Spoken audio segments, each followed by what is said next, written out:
ఉషోదయం ప్రేమించు కాపరి ఉషా కిరణాలు ఉదయకాలపు వాక్య ధ్యానంకు మిమ్మల్ని ఆహ్వానిస్తున్నాం. ప్రార్థన. మమ్మల్ని మిక్కిలిగా ప్రేమిస్తున్న పరలోకపు తండ్రి, ఈ ప్రాతకాల సమయానికై వందనములు చెల్లించుకుంటున్నాం. మమ్మల్ని ప్రేమించి మరి యొక్క దినమును అనుగ్రహించిన నీ కృప కొరకు వందనాలు. ఈ ఉదయకాల సమయమున నీ వాక్యము చేత నాతోనూ కార్యక్రమం వీక్షిస్తున్న ప్రతి ఒక్కరితో మాట్లాడమని, నీ వాక్యములో ఉన్న ఆయన ఆశీర్వాదకరమైన కార్యములు, మేలైన కార్యములను మాకు బయలుపరిచి మమ్మల్ని నడిపించమని యేసు పరిశుద్ధ నామమున అడిగి వేడుకుంటున్నాను పరమ తండ్రి, ఆమేన్.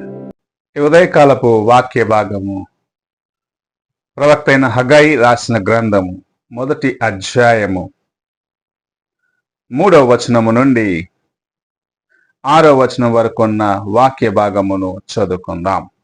అందుకు యెహోవా వాక్కు ప్రత్యక్షమై ప్రవక్తయగు హగ్గయి ద్వారా సెలవిచ్చినదేమనగా, ఈ మందిరము పాడైయుండగా మీరు సరంబి వేసిన ఇండ్లలో నివసించుటకు ఇది సమయమా? కాబట్టి సైన్యములకు అధిపతియగు యెహోవా సెలవిచ్చినదేమనగా, మీ ప్రవర్తనను గూర్చి ఆలోచించుకొనుడి. మీరు విస్తారముగా విత్తినను మీకు కొంచెమే పండెను. మీరు భోజనము చేయుచున్నను ఆకలి తీరకయున్నది, పానము చేయుచున్నను దాహము తీరకయున్నది, బట్టలు కప్పుకొనుచున్నను చలి ఆగకున్నది. పనివారు కష్టము చేసి జీతము సంపాదించుకొనినను జీతము చినిగిపోయిన సంచిలో వేసినట్టుగా ఉన్నది. ప్రవక్త అయిన హగ్గై ఇశ్రాయేలీలు లేకుంటే యూద జనము బబులోను చెరలో నుండి తిరిగి వచ్చిన తరువాత వారి మధ్యలో ఉన్న ఒక సేవకుడు, ఆయన దేవుని యొక్క వాక్యం లేకుంటే దేవుని యొక్క కార్యములు యూదులకు యెరూషలేములో ఉన్న తన ప్రజలకు చెప్పటం కొరకు దేవుని చేత ఎన్నుకొనబడిన ఒక సేవకుడుగా 12 మంది మైనర్ ప్రాఫిట్స్ అంటే చిన్న ప్రవక్తలు అని చెప్పబడిన వారిలో హగ్గై ఒక ప్రవక్తగా ఉన్నారు. ఆయనకు ప్రభు ఇచ్చిన ప్రత్యక్షత ఏమిటి అని చూసినట్లయితే, లేకపోతే ఆయనకు బయలుపరిచిన కార్యం ఏమిటని చూసినట్లయితే, నా మందిరము పాడై ఉండగా మీరు ఎలాగూ సరంబి వేసిన గృహములలో నివసిస్తున్నారు, లేకుంటే చింత లేకుండా ఉన్నారు అన్న కార్యమును వారి ముందుకు తీసుకొని రావటం చూడగలం. ఉదయకాల సమయమున దేవుని ఆలయము కొరకు ఆసక్తి కలిగిన వారిగా మనము ఉండాలి అన్న కార్యమును ఈ వాక్యము చేత మనకు బోధిస్తూ ఉన్నాడు. నీవు ఒకప్పుడు దేవుని కృపను నిర్లక్ష్యపరిచిన దాన్ని బట్టి ఆయన నిన్ను ప్రేమించి విడిపించిన ఆ గొప్ప కృపను నిర్లక్ష్యము చేసుకొని దేవుని యొక్క సన్నిధిలో నుండి నీవే దూరముగా వెళ్ళిపోయినావు. అనగా ఒకసారి మారు మనస్సు పొందిన వ్యక్తి దేవుని కార్యములను నిర్లక్ష్యపరిచినప్పుడు జరిగే వెనుక జారిపోయిన జీవితం యొక్క అనుభవమును బబులోను చెరలో ఇశ్రాయేలీలు లేకుంటే యూదులు అనుభవించినారు. ఐగుప్తు దేశములో వారు బానిసలుగా ఉన్నప్పుడు ఐగుప్తు బానిసత్వము వారు ఎరుగక పాపము చేసిన జీవితమునకు సాదృశ్యముగా ఉన్నది. ఆ చెరలో నుండి ప్రభు తన యొక్క వాక్యమును పంపించి, తన యొక్క సేవకుని పంపించి ఎలాగూ విడిపించినాడో అది మనకు బాగా తెలుసు. నీ జీవితంలో కూడా దేవుని ఎరుగక జీవించిన కాలములో పాపములో ఉన్నప్పుడు తన వాక్కులను తన సేవకుని ద్వారాగా ఆయన నీకు పంపించిన దినములను నీవు మరచి దేవుని యొక్క కార్యములను నిర్లక్ష్యపరిచినప్పుడు బబులోను అనుభవంలోకి తిరిగి వెళ్ళిపోతావు, లేకపోతే బబులోను అనుభవంలోకి నీవు త్రోయబడతావు. అక్కడ ఒక వ్యక్తి వచ్చి నిన్ను విమోచించడు, ఒక వ్యక్తి వచ్చి దేవుని యొక్క వాక్యము నీకు బోధించు. ఎందుకంటే ముందుగానే నీవు దేవుని యొక్క కార్యములను ఎరిగి ఉన్నావు, ఎలాగూ రక్షించబడాలని ఎరిగి ఉన్నావు, దేవుని యొక్క వాక్యము ఏమి బోధిస్తుందని ఎరిగి ఉన్నావు.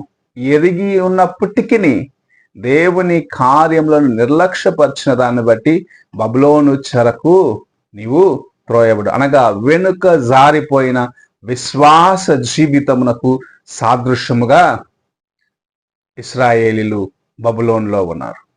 ఇప్పుడు వారు అక్కడ నుండి మరలా ఒకసారి తమ యొక్క బలహీనతలు గ్రహించుకున్నప్పుడు మనము చూసినట్లయితే దానియేలు గ్రంథంలో మనం చూడగలము, ఇర్మియా యొక్క ప్రవచన నెరవేరే కాలము అనగా 70 సంవత్సరములు సంపూర్ణమైనవి అని గ్రహించి దానియేలు ప్రార్థించినాడు.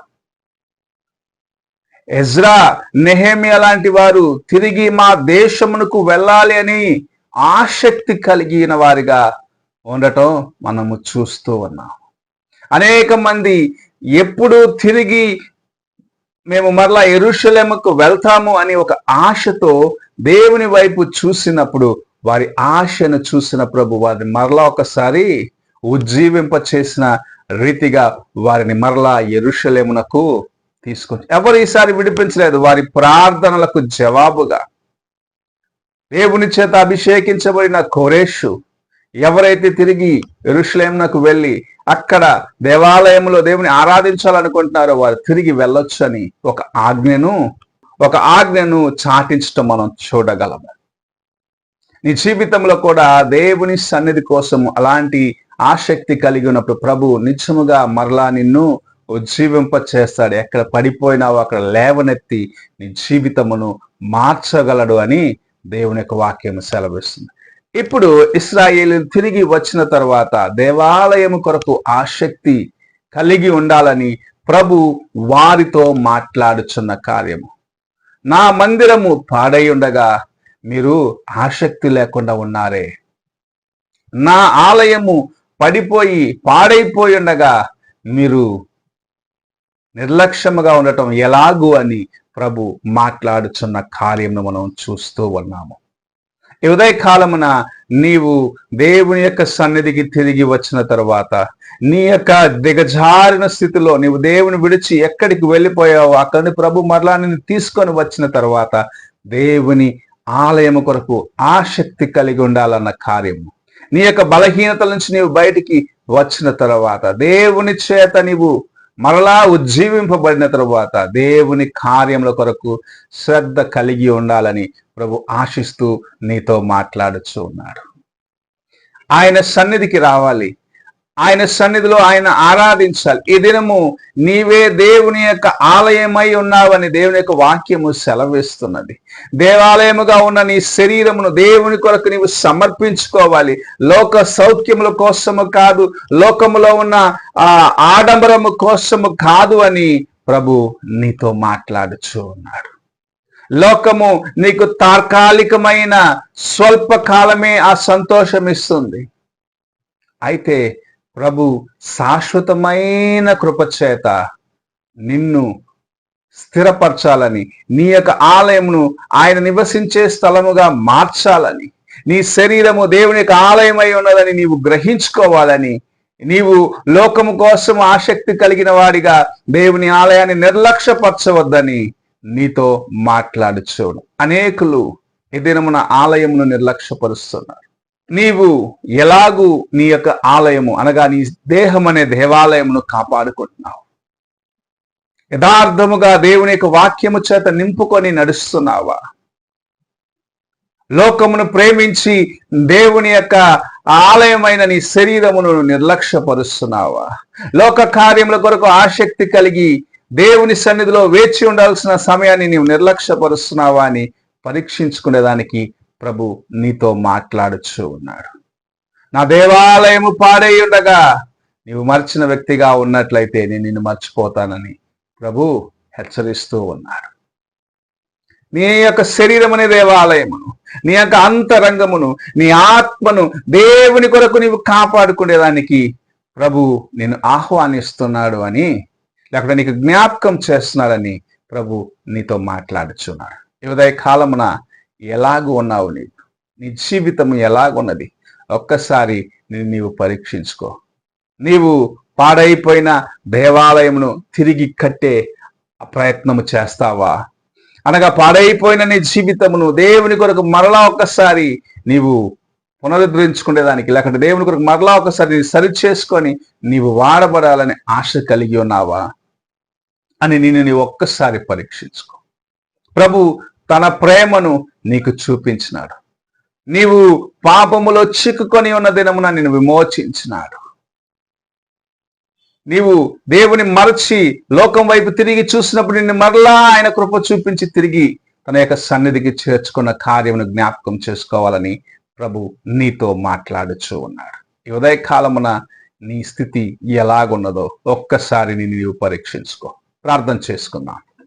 మమ్మల్ని మిక్కిలిగా ప్రేమిస్తున్న పరలోకపు తండ్రి, ఈ ప్రాతకాలమున మీరు మాకు అనుగ్రహించిన నీ వాక్యమును బట్టి వందనములు. దేవాలయము కొరకు ఆసక్తి కలిగిన అనుభవమును మాకును దయచేయమని, మా శరీరం అనే ఆలయము నీవు నివసించే నిలయమని గ్రహించుకొని నీ వైపు చూసి ముందుకు నడిచే కృపను దయచేయమని యేసు పరిశుద్ధ నామమున అడిగి వేడుకుంటున్నాను పరమ తండ్రి, ఆమేన్. తండ్రి అయిన దేవుని ప్రేమ, కుమారుడైన క్రీస్తు కృప, ఆదరణకర్త అయిన పరిశుద్ధాత్మక సహవాసము ఇప్పుడును ఎల్లప్పుడూ తోడై ఉండి సదాకాలము నడిపించునుగాక. ఆమేన్.